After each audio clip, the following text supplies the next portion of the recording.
continue our conversation, I need to know about one fact. Do you believe in aliens? Oh, It's very serious. I do actually. Oh, Yeah, I've seen a UFO before. where? In Joshua Tree in the desert outside of Los Angeles. It was very clear, so we were looking at the stars, and there are a lot of satellites now, so you can see them moving in the sky if it's really clear, but they move in just a straight line, you know, like this, the satellites. My aunt had told me that she had seen a UFO when she was in the national park with this musician that was there. And I just thought they were smoking some, you know, like, I didn't think it was real. And then I was looking at the sky and I saw this light. It was kind of like a bright star, but it wasn't moving in a straight line. It was going like this. Like Like a text or message? Yeah, just not in a natural way. And I thought, oh my God, look at that. And then the guy looked at it, he goes, oh, it's that thing again that we saw. And then it just went whoosh. Next question is about robots. Yeah, oh, Yeah, great. yeah. I like your questions so far.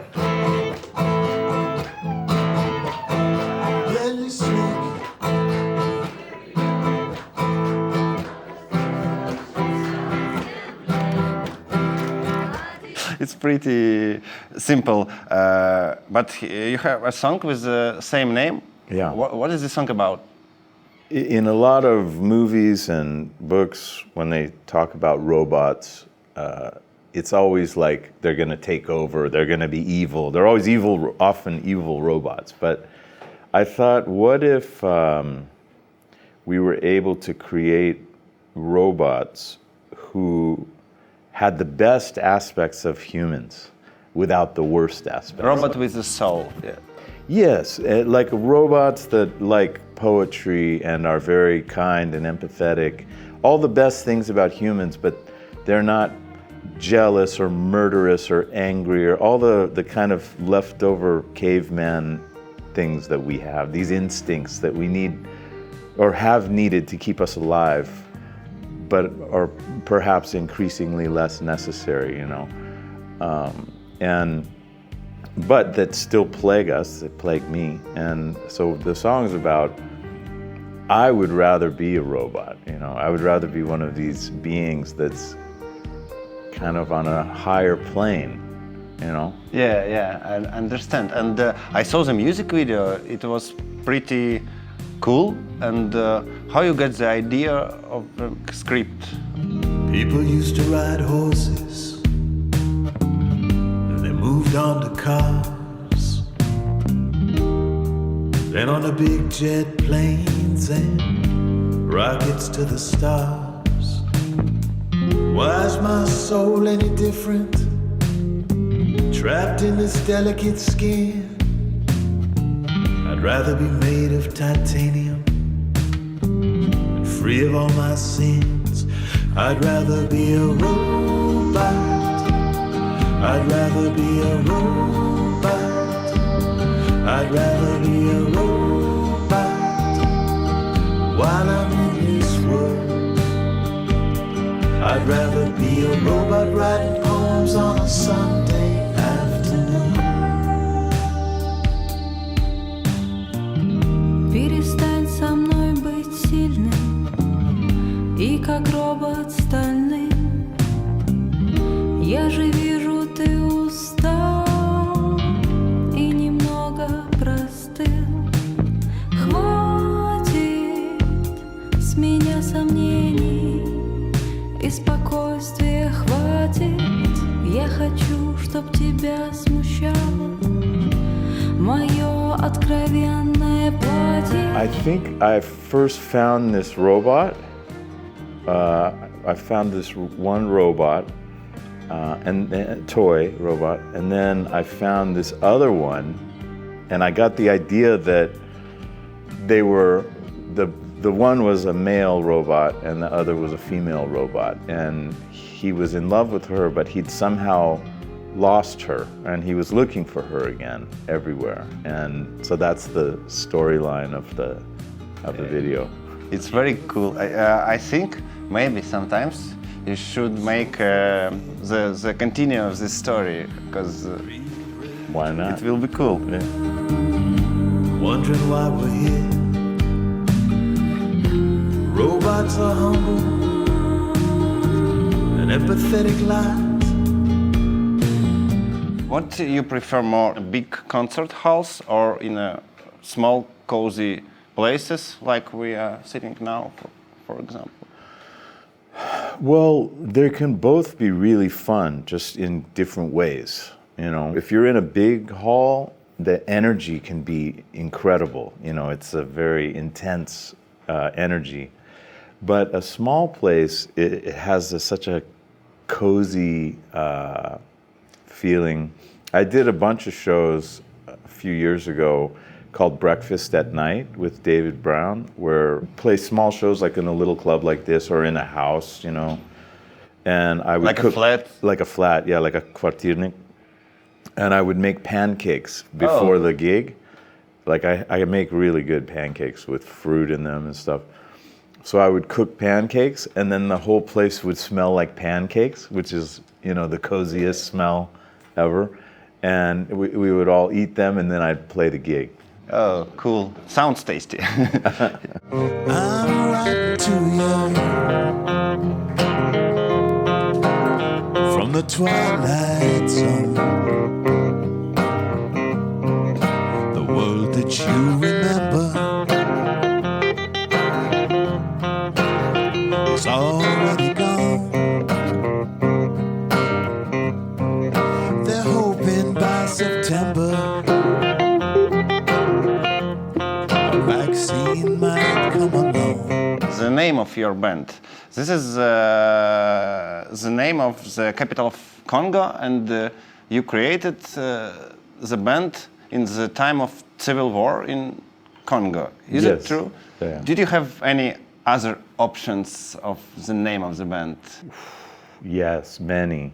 Yeah. I can't think of any offhand, but they were all really bad. And I think when you're choosing a name, or when you're writing a song, or when you're doing anything creative, not being overly obvious and direct is very important. You know, like if you're writing a song about COVID, and you're like writing about lockdowns and spike proteins, and it's just boring, you know, because it's too literal. So you got to find like a way in from the side, you know.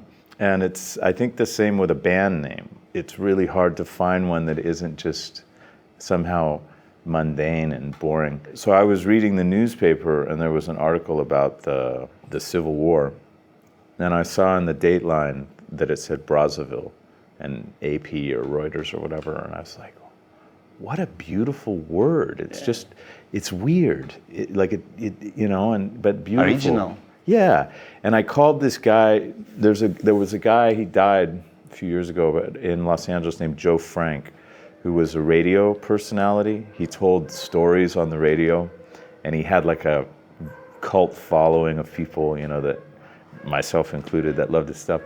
So I called him, and I was like, Joe, I have a name for my band. I just need to know what you think. And he said, what is it? I said, Brazzaville. He said, I like it.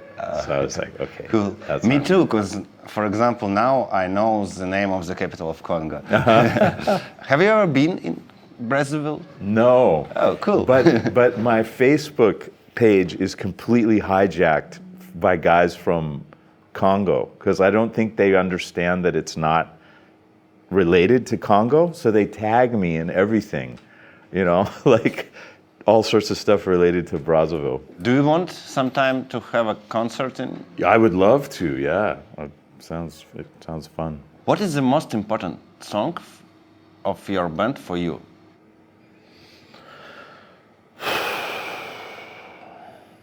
I think there are some songs that I've written that are ways of processing really painful things.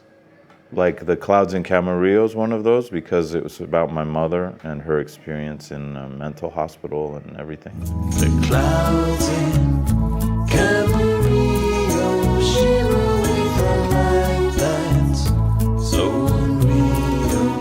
Now I feel the stories that they told me of how I hurt my baby must be somehow true. A song called Motel Room that's about the death of my best friend. I was a handsome golden boy, you see.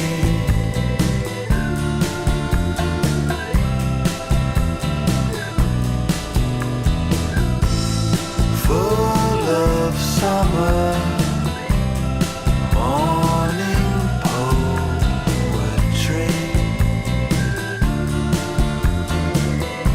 But it's hard to say. I mean, I think that different songs resonate with different people for different reasons. And once in a while, someone will tell me after a show or something that one of my songs helped them through a difficult time.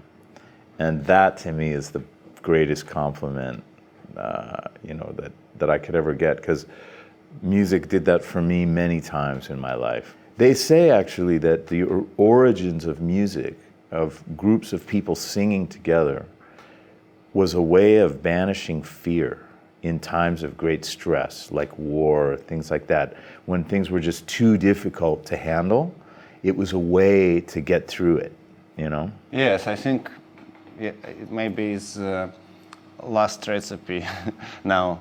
Yes, because music can unite people from all over the world, and I believe in the power of storytelling, and I think music is also a way of storytelling, and storytelling has no borders. Do you agree with this? I do, yeah, absolutely. When I say music, I also mean stories or movies or just art in general. Let's talk about your lyric a little bit. How does the song come in your experience?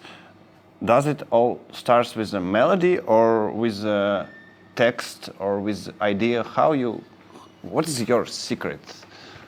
Well, usually the music comes first. Like maybe it can be a chord progression or a melody or a bass line. It'll be like some seed that starts to grow. But you know the theme of the song in this moment, or? Not usually. Occasionally it'll start with a lyric, like a line or a phrase, but usually it's from music. Oh, I heard there was a poet, God, I forget the guy's name, but he said something that rang so true with me, which is that every time he writes a poem and he likes it, he thinks he's discovered the recipe for like how to write a good poem, but you never have. Each one is different. And how you decide that song is ready now, for example? I think you just know, and I think that one of the most important things for any creative person is knowing when something's bad and accepting it and not being afraid to toss it away no matter how hard you've worked on it. You know what I mean? Maybe you spent $2,000 in the studio, you spent months writing it, whatever. You have to be able to say, I'm bored listening to this and I'm not going to release it, you know. And what about the moment of release? I think it's pretty important to choose the right time to release a new song. Yeah, I'm terrible at all of that stuff, like knowing how to properly coordinate release schedules, and it's just not one of my talents. I think any success I've ever had is sort of despite my efforts, I'm not very good at that stuff. She's laying on the bed, chatting on a laptop with her friends. Whoa. Through the open window there's a breeze and fog rolling off the sea.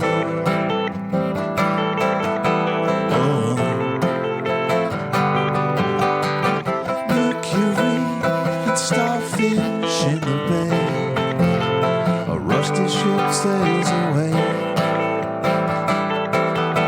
Oh, the девушка from Vladivostok.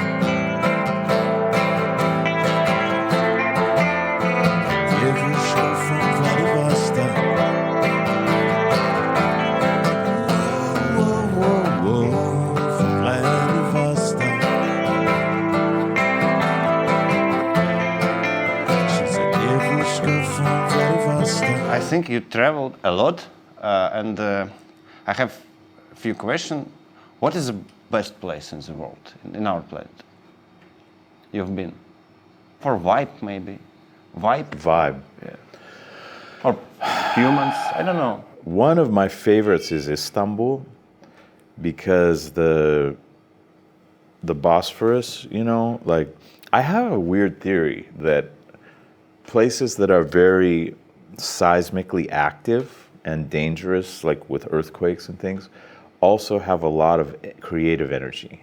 Like Los Angeles is like that, Yes. Tokyo is like that, Istanbul's like that. Like the Bosphorus didn't even exist like 10,000 years ago. It just like ripped open and, you know, so it's And it's two different continents. two different continents meeting. Yeah, it's just incredible. And it's one of those rare things that no matter how many times I visit, I never cease to feel just a sense of wonder when I see it, you know. Barcelona is my favorite place to live. That's where I've lived for 20 years, and it's still my favorite. It's just a very livable place, you know, like it's easy to get around. The people are pretty cool. You can buy great food, great groceries, and, you know, it's just like where I grew up in Los Angeles, and like central Los Angeles, is just like a hassle, man. Like everything there's a lot of traffic, it's dirty, it's dangerous. It's like, you know what I mean? So Yes, just living in a place that's kind of calm and... I've been in Venice Beach in time where it was pretty dangerous. Yeah, yeah. I grew up in Koreatown by downtown Los Angeles, and it was an interesting place to grow up. Do you feel some kind of nostalgia about your time in United States and California? Oh yeah, for sure. I grew up there, so it's like imprinted in my psyche. I've written many, many songs about Los Angeles and about the desert and the sea and the city. I love watching series that take place in Los Angeles and reading books that take place in Los Angeles. I think it's a very interesting and unique place. I just don't want to live there. And what about the bad places in our planet? I'm not a big fan of the Pacific Northwest, like Portland, Seattle. I just don't like it very much. It's rainy and it's just not my kind of vibe, you know?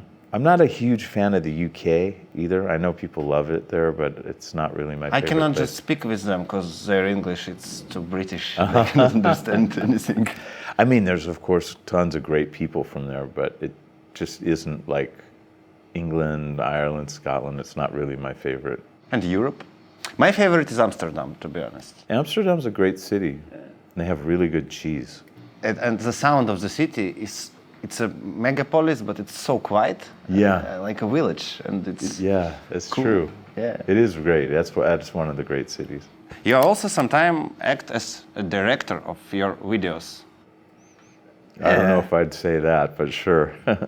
What inspired you to start doing this? You just couldn't find somebody who helped you with videos, so it's your another way of creativity, of self-realization? I think it can be fun to express yourself in different ways. You could be cooking, it could be taking photos or writing songs or writing poetry or making a video. And the thing about the modern age that we live in is like, you know, I don't know, 30, 40, 50 years ago, you'd need film cameras and like a whole crew and an editing suite and, you know, so being able to just have a laptop and edit something, it doesn't mean it's going to be as good as someone who's like a real student of the craft, but you can still cobble together something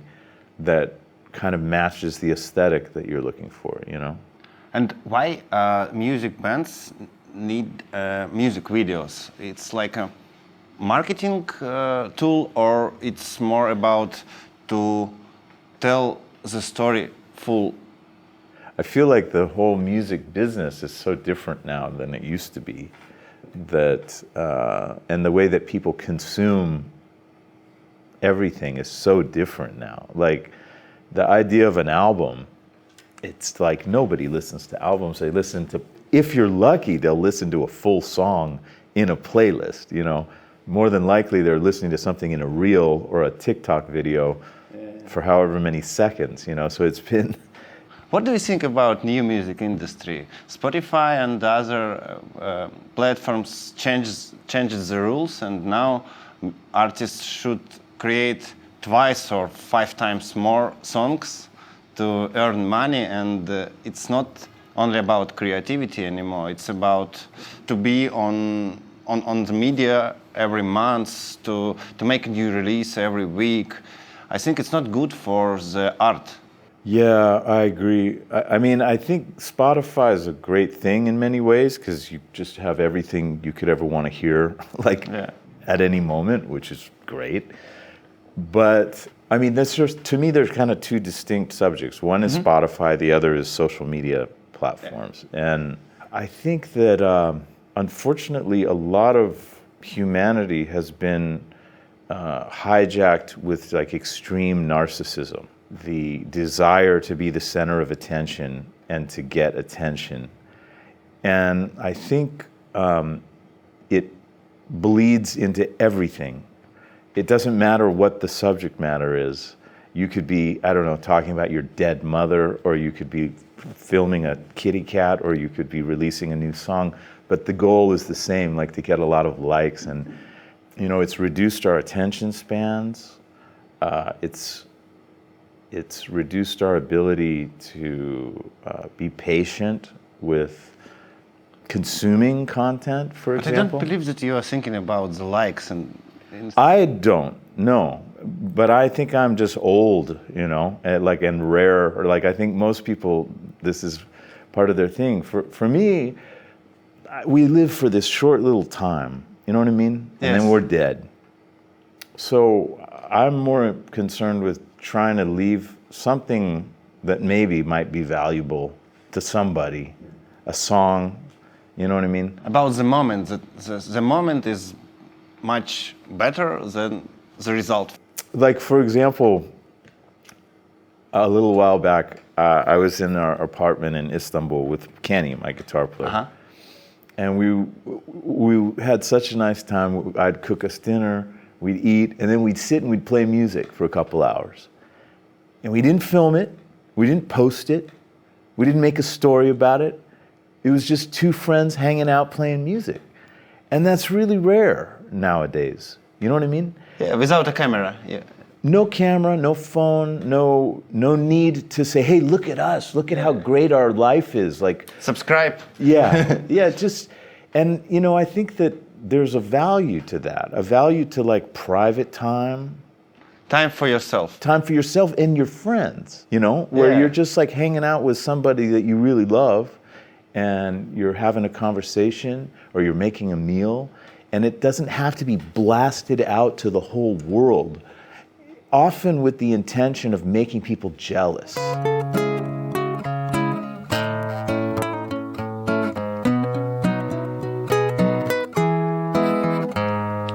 Life, it slips right by you. Your dreams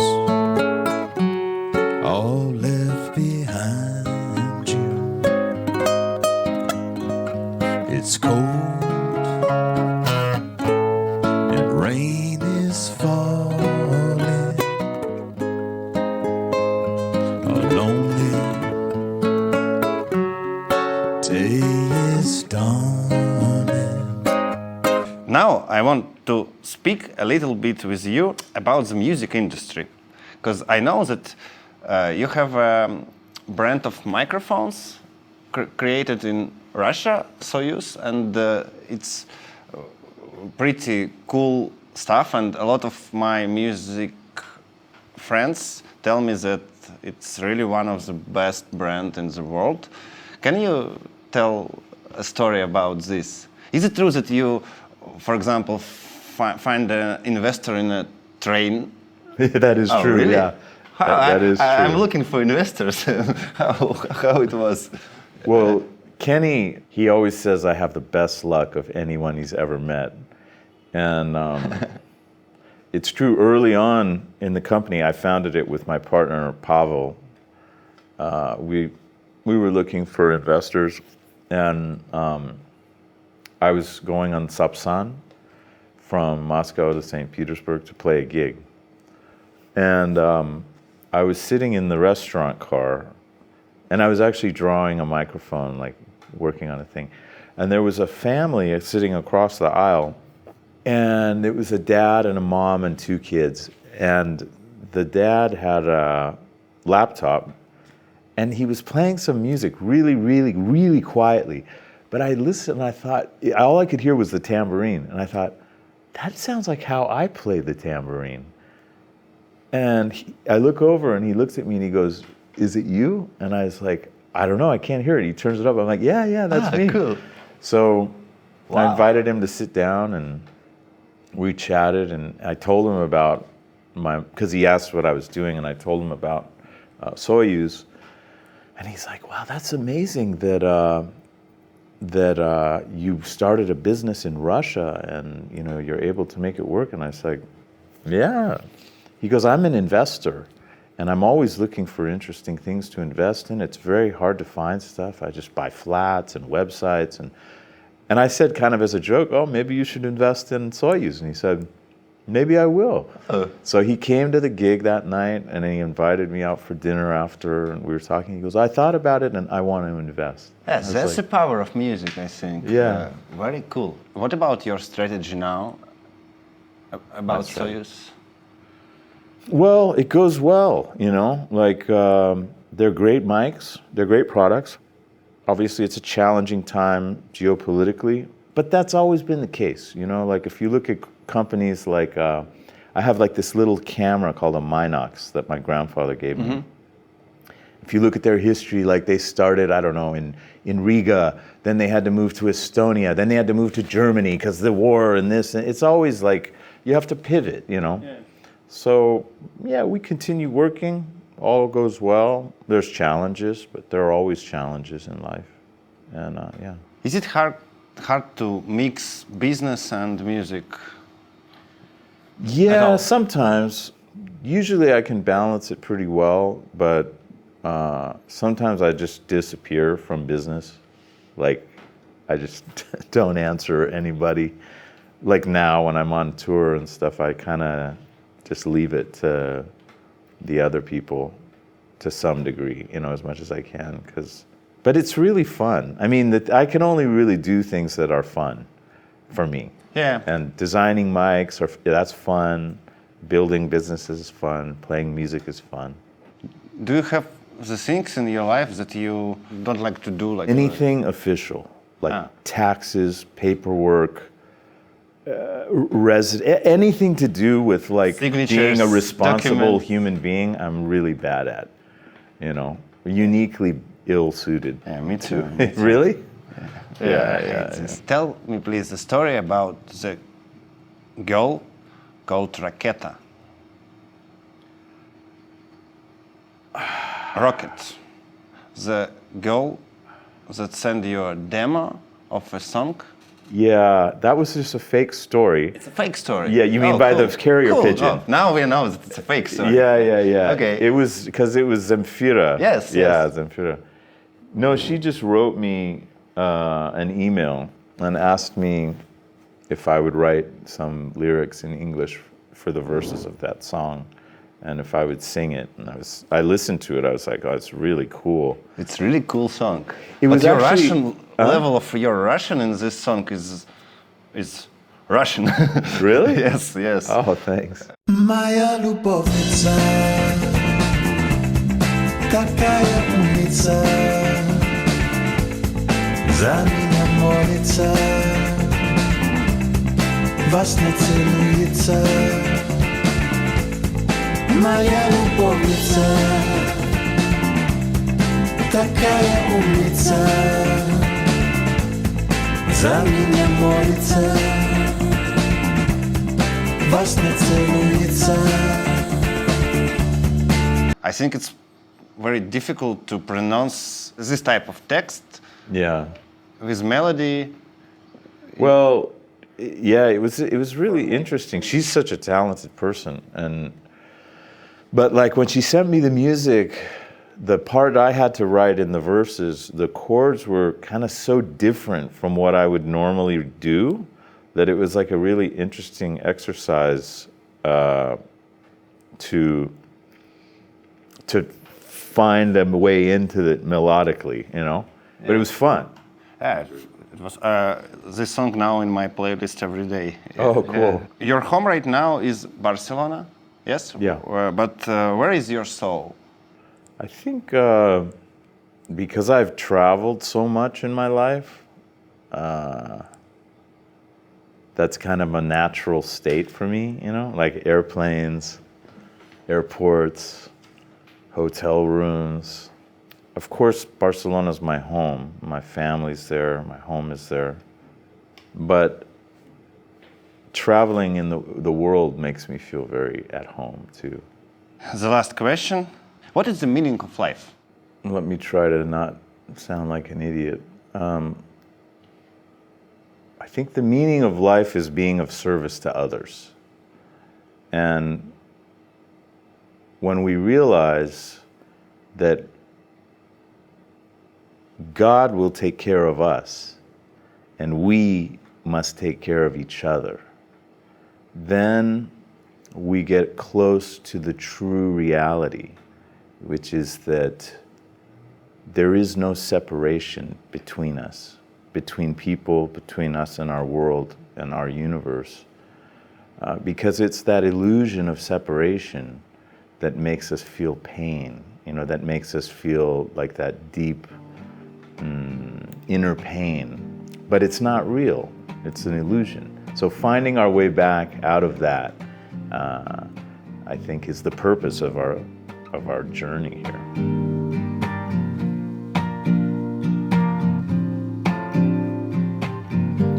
Come sleep on my shoulder for a while.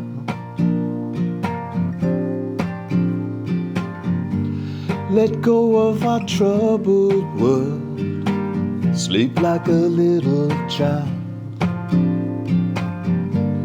In the morning I'll go. A jet plane will take me far away from home.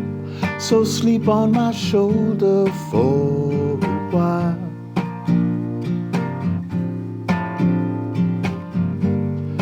I'm not myself when you're away. A minute feels like an hour's like a day. Come back to me soon.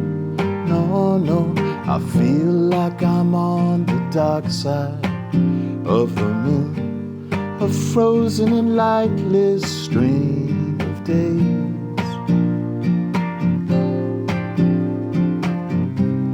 Love takes us all by surprise, this fading world. 3 a.m. look in your eyes. Your eyes, your eyes, your eyes. That 3 a.m. look in your eyes.